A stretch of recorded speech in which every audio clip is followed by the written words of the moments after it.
My name is Howard Berry. I'm the father of the late Staff Sergeant Joshua Berry.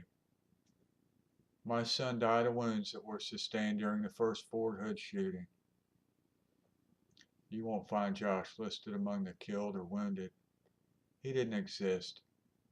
The Army forgot about him. As the 5th anniversary of the first Fort Hood shooting approaches, I'd like to remind you of the sacrifices that were made on November 5th, 2009. Nidal Hasan murdered 13 and wounded 32. Did you know that men and women from 23 different states were killed or wounded?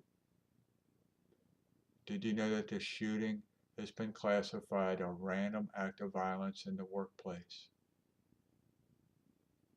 Did you know that the victims and their families are still waiting for the truth to be told? Simply put, the shooting was a terrorist act. This has become a domestic Benghazi. Did you know that Senate Bill 1500, honoring the Fort Hood Heroes Act, was introduced a year ago? It was written in an effort to honor the victims and to tell the truth.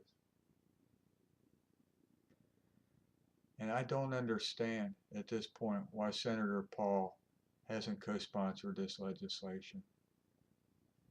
I don't understand how he can turn his back on some of the very people who volunteered to stand between us and our enemies.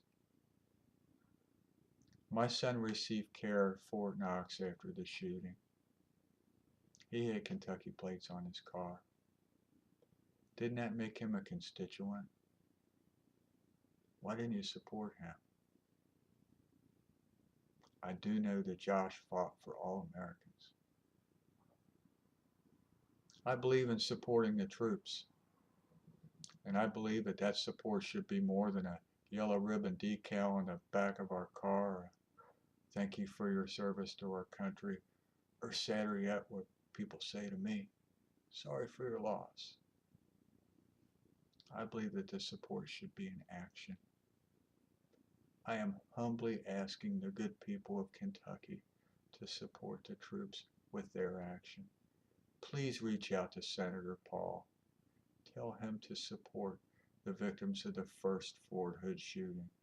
Tell him to stand up for the victims and sign on as a co-sponsor for Senate Bill 1500. It's the right thing to do. I need your help. God bless. I miss my son.